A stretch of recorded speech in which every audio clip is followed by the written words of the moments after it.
Hi, Paul. Hi, Sarah. How are you? Good.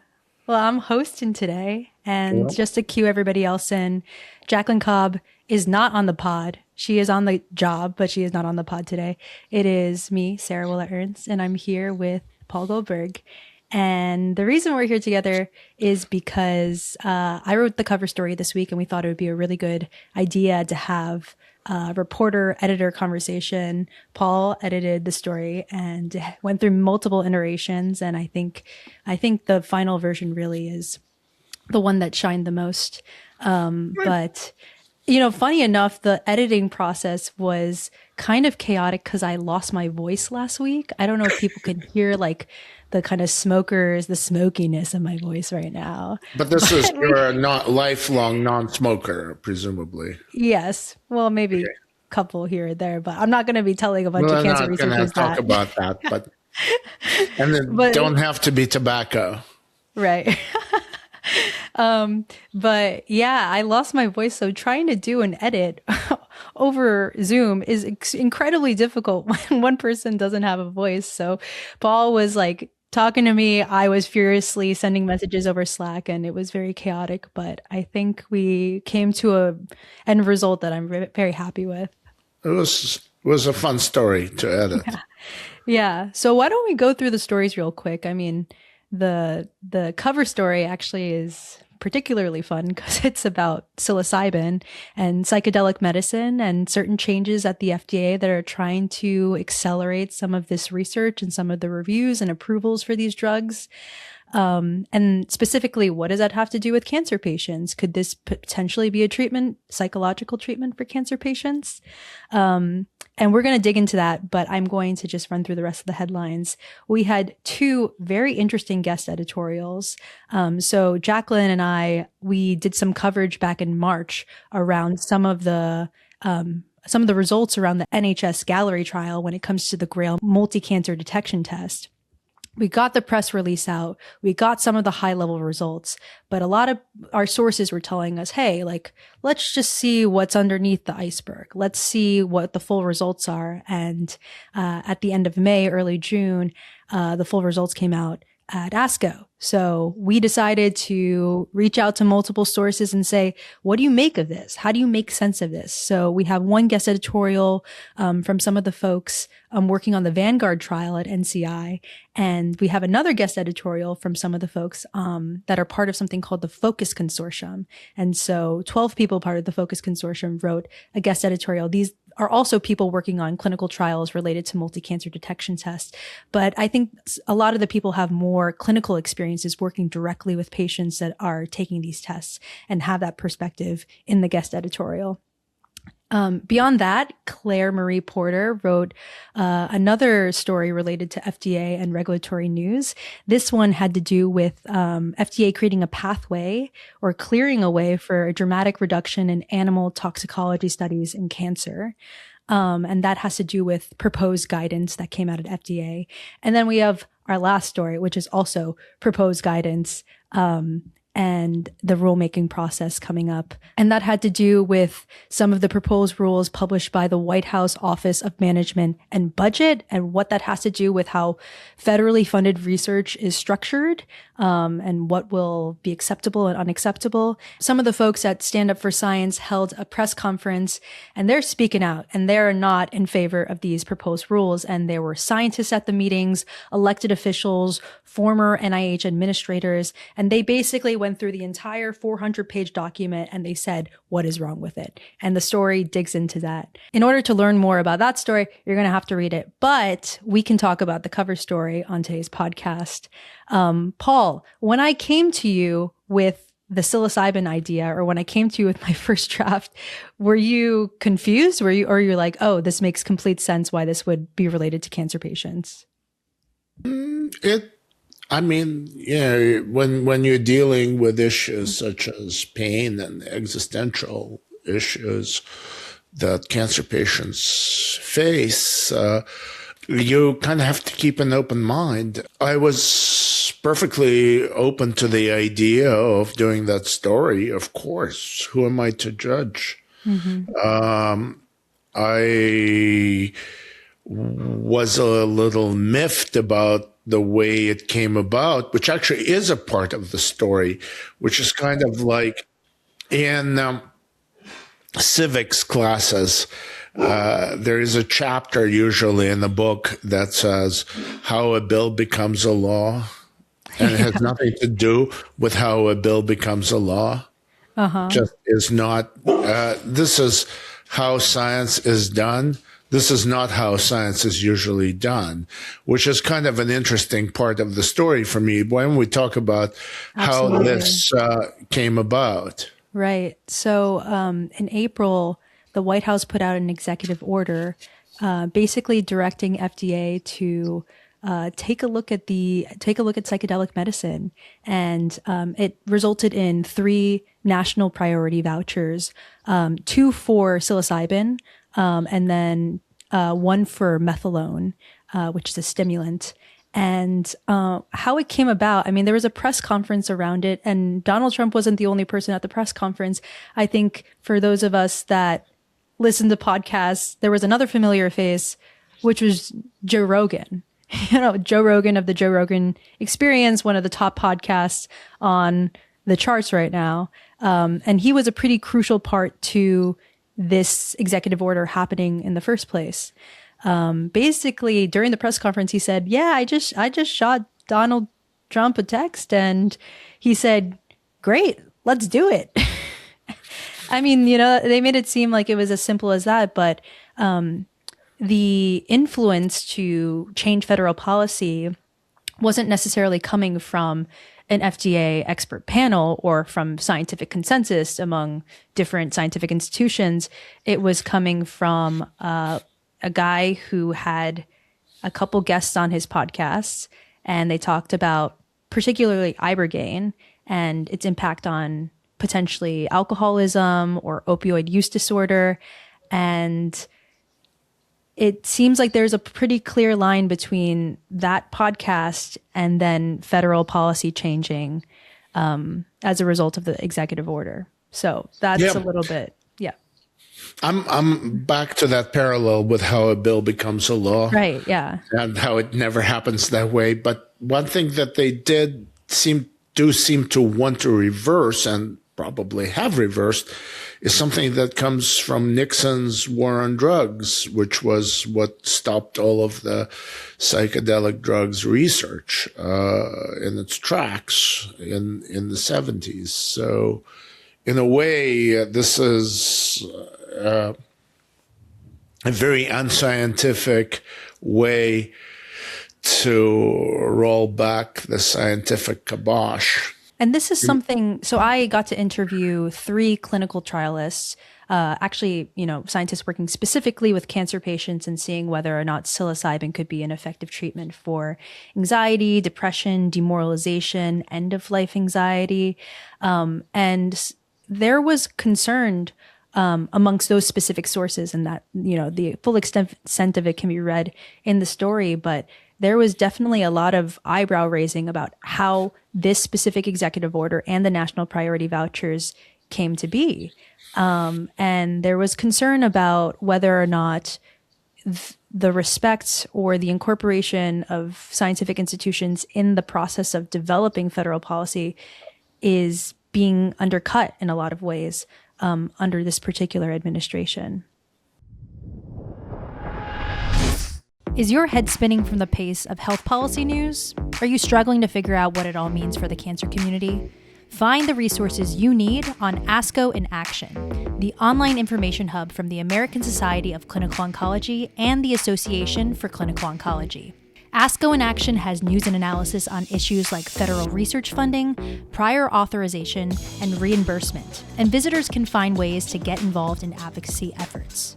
Visit ASCO in Action at asco.org/ASCOAction, all one word, today. Which actually, maybe we should now talk about patients, because that's a huge piece of the story, and that's what made the story worth telling. You've spoken with a patient. Yeah, her name is Anne Hamilton, and she is the founder of the Survivorship Collective. I mean, I am so grateful to speak to her. I mean, we probably had two or three conversations, and it took place over multiple hours in which she shared with me her own experiences being a cancer survivor, what that did to her mental health, and how psilocybin was a very, very healing experience for her. And it was actually what kind of turned things around for her. At least that's what she attributes. Her advocacy group actually organizes psilocybin trips for cancer survivors to go to Oregon, one of the few states where it's legalized on the state level. So there's 3 states, Oregon, Colorado, and later this year, New Mexico, where psilocybin is legal and, you know, folks are using it in the clinic. But going back to Anne's experience, I mean, she talked about how she became very dissociated from her own body throughout the experience of being a cancer patient. And obviously a big part of it is you're kind of forced into the situation. You're forced into doing 30 rounds of radiation. You're forced into getting a double mastectomy. You know, this is the way in which you're surviving. But part of it was also some of the bedside care that she experienced. Just people, you know, she mentioned specifically like radiation technicians just kind of moving her around like a slab of meat and not really seeing her as a human being, and, you know, getting to know her name or asking her, is this okay or is this not okay? And the way that she psychologically survived through those experiences was just to disconnect, was to dissociate from her body, where her mind was over here and her body was over here and they were not connected.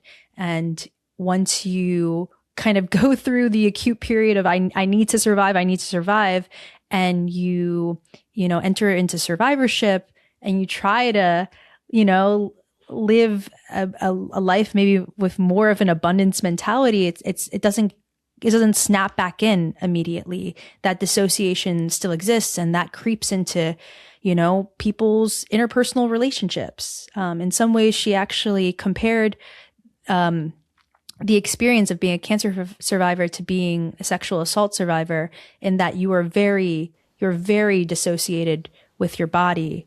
And yeah, that has impacts beyond just that period of time. There are ripple effects that go beyond that. But there's I don't know how you would even design the studies to see if psychedelic drugs help address this disassociation. But that is also where you have to trust scientists and clinical trialists to make the right decisions.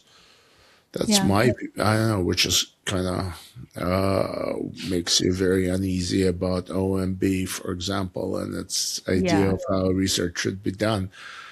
Leave it to the scientists. Yeah. I can say anecdotally, this is not science, this is one story. But with Anne Hamilton, she just mentioned that once she embarked on her psilocybin experience, she was able to grieve those experiences. She was able to kind of open up and touch emotions that were otherwise locked up and calcified. And as a result, she mentioned having a hallucination in which, you know, she got to accept some of her experiences for what they were. There's more details to this story, but I kind of don't want to tell the whole story on the podcast. I'd love for people to read it in its depth and nuance in the actual story. So I think that's all I'll say for now. Well, it will be very interesting to see what the next chapter of this is going to be. What will FDA do with its National Priority Voucher? And what will the scientific community do with this, and how it will play out in oncology? It's definitely worth covering it, which is why I was delighted to see this story, and we took it very, very seriously. Well, you were just mentioning like this is something to kind of keep a pulse on. and to see kind of how the national priority vouchers are going to play out and how that's going to affect cancer patients. I mean, the main question that I had throughout the entire reporting process is, for all the clinical trials, is like, how do you think this is going to impact cancer patients? Do you think this might expand access for them at all? If it's legalized on the national level, do you think this would, potentially even draw in more money, whether that is from the federal government or that's from philanthropy to specifically study this, if there's more recognition on the national level? The cancer researchers that I talked to said a combination of, I don't know, like, I'm not sure. We're going to have to see how this pans out. And there's a lot of question marks. And in particular, it's because the indications that these national priority vouchers are considering might not map on perfectly to what diagnoses or indications would be applicable for a cancer patient. So there was specific mention of treatment-resistant depression and major depressive disorder. And from the cancer researchers that I spoke to, these are not necessarily extremely common amongst cancer patients. So what could be an alternative is actually off-label prescription. That is, amongst the sources I spoke to, possibly a much more feasible option for cancer patients. And of course, there are cost considerations in that. Will insurance companies actually cover something if it isn't approved for a specific indication? There's a lot of question marks there. But yeah, were you going to say something? Yeah, because you do run the risk of putting the cart before putting the cart before the horse, which is first show that it actually has any impact, that it's beneficial impact, get the thing approved, and then talk about paying for it or expanding access or worse yet, prescribing it off label. So get some data out there. Then let's talk about getting it out there. Data would be nice. Yeah. And my understanding is that there have been clinical trials, mostly phase 1 and phase 2 clinical trials for cancer patients as opposed to phase 3 trials. And there's like a specific technical reason why. So I think data does exist to show that, that at least it's safe for cancer patients, particularly psilocybin. But what I think, among the sources I talked to, they looked at these indications and they kind of were puzzled. They're like, why these specific indications? And so there might be some kind of scientific debate in the field around whether or not the specifics of the executive order is what should have happened. Yeah, we'll cover it as it develops, and you're tracking it. So it will be a very interesting story about clinical trials and about pain control and other matters involving this. So it'll be a great story. Thank you for doing it. Thank you for focusing on it, and we'll see where it goes. Yeah. It's also really interesting to see a story that is unlike anything else, which is, a podcaster sends a text to the president of the United States. And then actually the other bit of it, which we probably should mention, is the response that Joe Rogan got to the text. What was the response? This is a quote directly from the press conference.